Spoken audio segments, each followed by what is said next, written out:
Let's get straight into it, shall we? We have some very big news.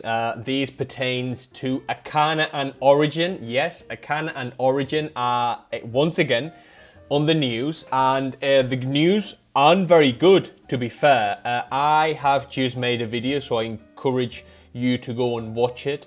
And the whole Mars acquisition of Champion Pet Foods carries on, and they keep on sort of trying to meddle with something that was perfectly fine. And so now we have yet another price increase, quite a substantial one in both Acana and Origin. And if you look at the ingredients list in Acana, that recipe has really gone downhill. The recipe is no longer what it used to be. So Acana and Origin, Champion Pet Foods, used to pride themselves into saying that they adhered to the whole prey ratios. And this is the addition of things like liver, things like cartilage, those little tidbits that really do count, beef heart, that sort of thing, that is really tasty and wonderful, full of vitamins, full of minerals, and it's really what set those brands apart. And so with the takeover of Mars, they have been diluting down recipes, and now the bag of food, instead of 11.4, you get like a 9.7 kilo. And here in the UK, it's about 65 quid or something like that for your Acana Classics. They have included pearl barley, and it's really not all that great, to be fair. Acana is a bit of a misnomer, and I am really I'm a little miffed, because you take something that's perfectly fine, that's taking market share from something that's not as good, like other brands you sell, like your Royal Canins, your Purinas, any carb-filled foods that aren't just as good. They're not as good. They weren't as good as Acana and Origin, and now you are diluting down that recipe. And it's just poor form, in my opinion. It happened with Lily's Kitchen here in the UK. Lily's Kitchen used to be a pretty good food, and then it got acquired, and that food is now north of £100. And it's just not very good anymore. They fill it up full of sweet potato, and the same sort of thing is happening with Acana. Your pearl barley, and now it's just chicken meat instead of your chicken liver and the chicken heart, and it's a bit of a shame. It is a massive shame. They keep ratcheting up the price. They keep diluting down the bags, reducing the bag sizes, and I'm at a loss, really. I don't really understand why they have to do this. Well, I understand it because they are in the business of making money. They're not in the business of providing you with the best dog food possible. And as I said in the video, it is incumbent upon us to stop buying those recipes and to stop buying those foods. And if we stop buying as a collective certain brands, they will not produce them. And so that's possibly my biggest advice to you all. If you see a brand that's not doing what you want them to do, which is the best for your dog, just cut it out. Don't do it. Don't feed it, and hopefully they can discontinue it. The other side of the equation could be that they are doing it on purpose. They are trying to kill Acana and potentially Origin, which have not changed the recipe as of yet, although they are increasing prices to something quite prohibitive, in my opinion. A bag of Regional Red, which is their bison and some of the more rare meats, pork and that sort of thing, it's now 120 odd pounds here in the UK, which is about $140 per bag, which is quite pricey. But anyway, they might be trying to kill those brands purposely so that, you know, we just kill the brands. It's a bit like Beats by Dre. Have you heard of them? If you haven't heard from them for a while, it's out of purpose, because you buy a brand that's taking market share from you, and then you kill it, and then you carry on doing what you have always done, which is not provide the best for your consumers. And that's potentially what could also be happening. So I'd be very, very interested in knowing what you have to say about this. And we have some comments. Here in the USA, it's £20 for puppy kibble. I didn't know Mars had acquired them. This is bad news. Yes, it is bad news. It's turned out to be bad news. Initially, we got told that nothing would change. Nothing would change. Everything would go on as normal. If anything, the distribution and the availability would be a lot better, because here in the UK, we do used to sell Acana. We no longer sell Acana out of principle. We don't think that's a very good food at all. But with Origin, we still sell it. And 2, 3, 4, 5 years ago, it was a lot harder to get hold of, because supply chains weren't as good as they are now. They weren't as streamlined. But the product was very niche, and the product was very, very good. The 10 first ingredients were meat, and those are unheard of, really, or were unheard of back in the day. And so, yeah, here in the USA, it's £20 for puppy kibble. Yeah, it's up to like 30 odd pounds for puppy kibble here for a 2 kilo bag of dog food. And it's not so much the price. I'm not really complaining all that much about the price. I'm complaining about the quality of the actual product, because if you buy something that's quality, then it is gonna cost you money. So it's not so much the price that I'm concerned about, is the actual quality of the ingredients. Yes, Mars has acquired them. Lately, another question, here in the USA, it's cheaper to make our own and healthier. At least we know what they are getting. I don't know what I would do if I had a large dog. Yes, that's very true. Thank you for the question. If you have a large dog, this doesn't really factor into people's psyche. They get a dog, and then they see that the food bill might potentially be £200-300 a month. And then they get scared. They're like, ooh, this is a bit pricey. It is a bit pricey because you have a large dog. So something you could do is buy the highest possible quality dog food you can afford, and then add some, you know, low glycemic veggies, a bit of sweet potato, some oats, for example.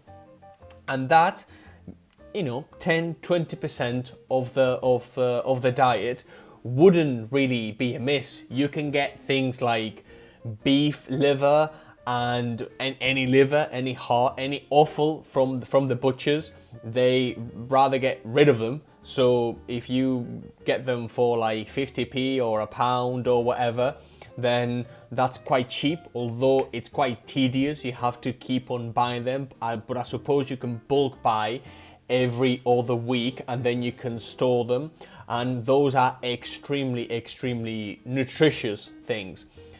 If you are going to DIY your food, try to follow the whole prey ratios: 80-10-10. 80% meat, 5% liver, 5% other offal, and 10% bone. A lot of people will try to DIY the food, and then they DIY the food really wrongly. They don't do it well. They just give the dog chicken breast, and they call it, you know, yeah, I DIY the food for my dog. What do you feed? Chicken breast. That's not good. That's really not good. They need their offal, they need their liver, they need their bone. 80-10-10. Do you want to add some vegetables? You can add some vegetables. Keep it simple. So yeah. Next question. Anything touched by Mars gets ruined. I have stopped feeding Acana. Yeah, it's very, very hard to argue with this. We stopped stocking Acana. Acana was arguably our biggest seller. It was a phenomenal bag of food for the price. It was wonderful. It was a 50-50, so it didn't break the bank in terms of quality. It was 50% fresh ingredients, or fresh or freshly prepared ingredients, pretty good ingredients, and then they would introduce a lot of botanicals and a lot of good legumes and some sort of oats or low glycemic carbohydrates. There was no rice, wheat, barley, corn, soy. There was no meat and animal derivatives, and it was wonderful. And it was about 50 quid, 60 pounds, $60, $70, which, you know, it's just there or thereabouts for a medium range food, but the quality was phenomenal. And then big conglomerate sweeps in, they buy it out, and I don't really know what the direction is going to be for the brand, because Acana and Origin are very, very niche brands, and they are hard to expand in terms of customer base, because the bigger customer bases are your Purinas, your Royal Canins, your whatever, and those are very, very big brands. So taking market share from them wouldn't really make sense for them. But I guess we will have to wait and see. Another question. Thank you for the video. Could you make a video on the best monoprotein dry food? Thank you. Well, there is a playlist where I review a lot of foods, and this is something I'm going to do more and more as I go along. So if you go on that playlist, I have reviewed many dog foods there. But in a nutshell, what you want to do is you want to assess everything you give your dog. You are going to assess any tidbits you give your dog, any food, any treats, any human food, everything. Absolutely everything you give the dog. If you brush your dog's teeth, for example, with toothpaste, that might have chicken or beef or whatever flavor. So you are going to turn everything over, and you're going to examine what the heck you are giving your dog. And then you are going to start discarding every single protein apart from one. And you can choose one. It could be, you know, you can choose chicken or beef or salmon or sardine or whatever. Now, there are some very common allergens when it comes to proteins, such as chicken or beef. Those tend to be the most egregious ones, the most common ones.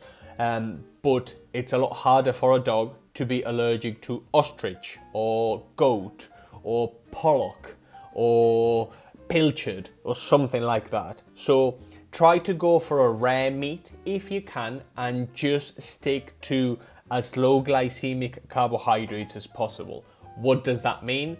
No rice, no wheat, no barley, nothing that's going to spike up the dog's insulin levels, and something that's going to be easily digestible. If you think about it, if you go out for a meal, a lamb meal is going to be harder for you to digest, or a turkey is, if it's, you know, pan fried or whatever, it might be a bit harder for you to digest. Whereas salmon is sea bass, those are easier to digest foods. Boiled turkey or boiled chicken could be easily digestible. And then you literally just monitor the dog, and once you have found the food that's good for your dog, then you can try adding another dog food from another single protein source. So that's how you do it. Every single case will be different, and if you require further assistance, go on the petquarter.co.uk/consultation, and you can book a consultation where we can help you directly, and we can give you tailored advice. But that's how you do the single protein food, or the monoprotein dry dog food. One single protein, try to keep it as rare as possible, and then low glycemic carbohydrates, nothing egregious there. Another question, a little off topic. The first few ingredients of the number one selling dry cat food in the USA, which is the Purina Cat Chow Complete, the ingredients: chicken byproduct meal, ground yellow corn, corn gluten meal, whole grain wheat, rice, soy flour, and salt.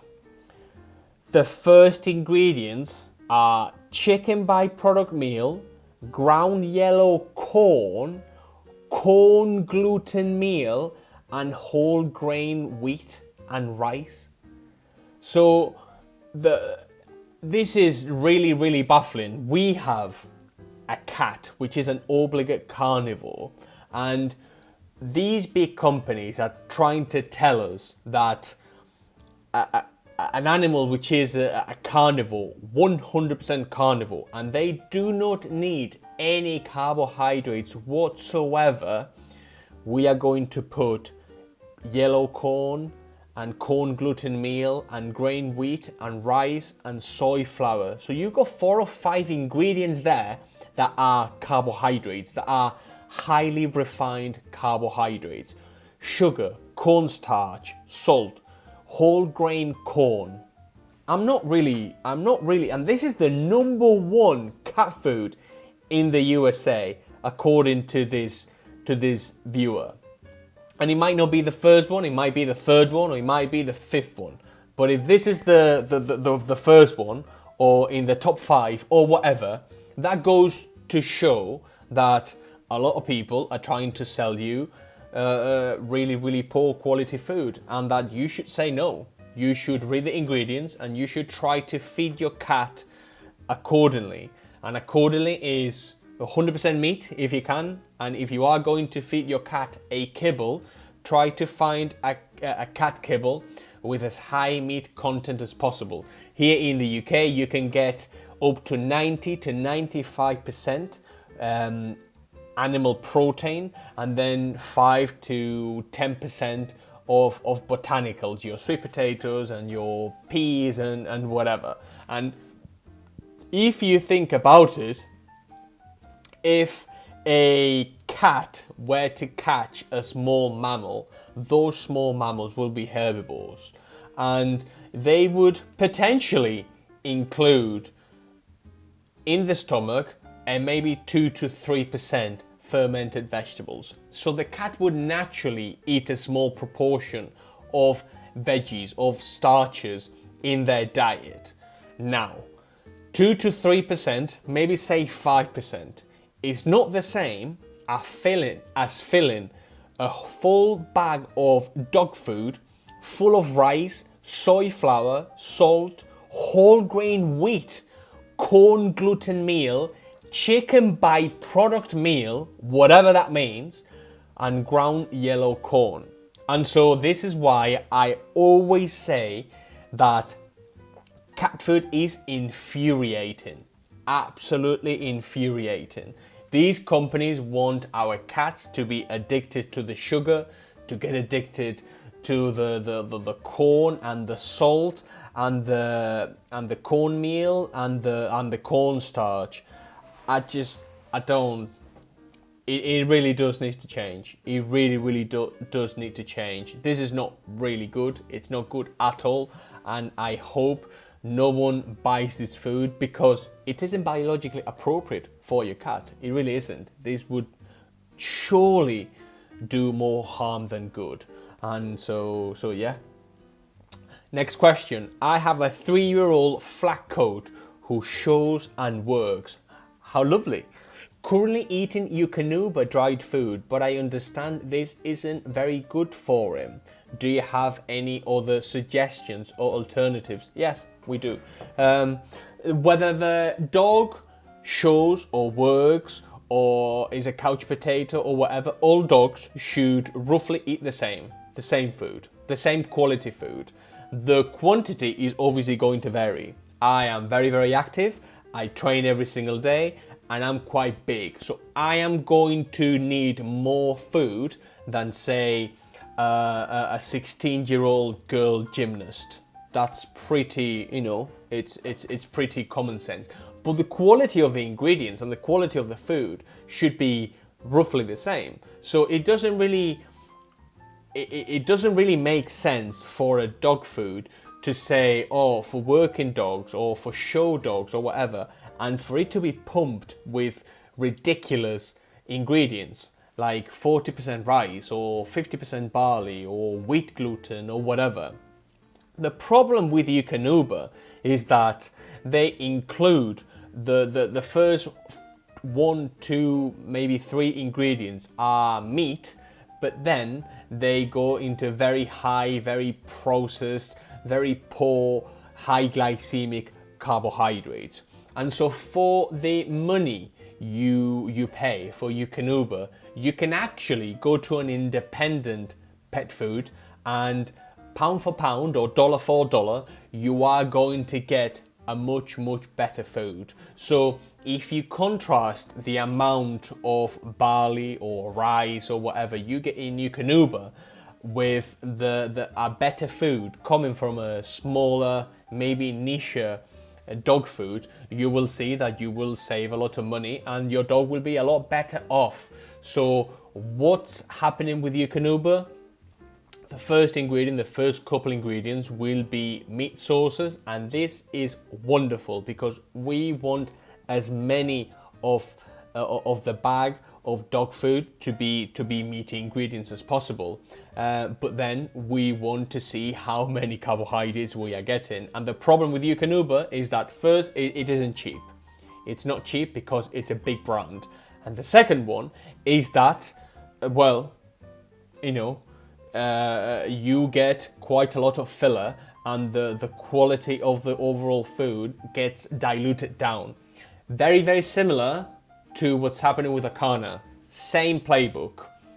First 3 ingredients are meat, and then we fill the bag of dog food with rice and with wheat and with barley. And bear in mind something very, very interesting about dog food.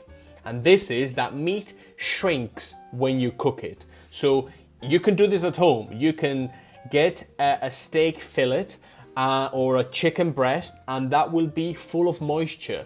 As soon as you cook it, that will shrink a little bit, maybe like a third, maybe a bit less than a third, but it will shrink nevertheless. So if a manufacturer says that they are putting 25% chicken in the bag, that will shrink. To how much? I'm not really sure, but it'll shrink. Whereas if I put rice and you cook rice, because if you don't cook rice, your dog can't digest it, then the rice is gonna maybe double, maybe a bit more. But you can do this at home. So if you are having chicken and rice, the chicken will shrink, the rice will expand, and that is the main problem. So I would highly encourage you to watch a lot of the reviews that we have put out and we are continuing to put out. And so yeah, that would be my advice. We have just interviewed Dr. Judy Morgan, which is arguably one of the most famous veterinarians in the whole wide world. And she has been very, very kind and absolutely lovely to talk to. She has given us the opportunity to ask her some questions. You do have to understand that we aren't very good in terms of size, because size does matter on YouTube. And so we are a tiny channel and she is up here, and she has had the deference and the kindness to give us an interview, and that interview is going to drop in the next few days. So I highly recommend you subscribe and like the video so you can keep attuned with the whole thing. And so that is the secret. I am not going to put it out on the description of the video, but this is for you loyal fans. And so if you are thinking about what to feed your dog, you have any problems or whatever, stay tuned with that, because that is actually coming, and I couldn't be more excited. I have nothing but respect and love for Dr. Judy Morgan, because she's an absolute pioneer. So yeah, I'll see you in the next one.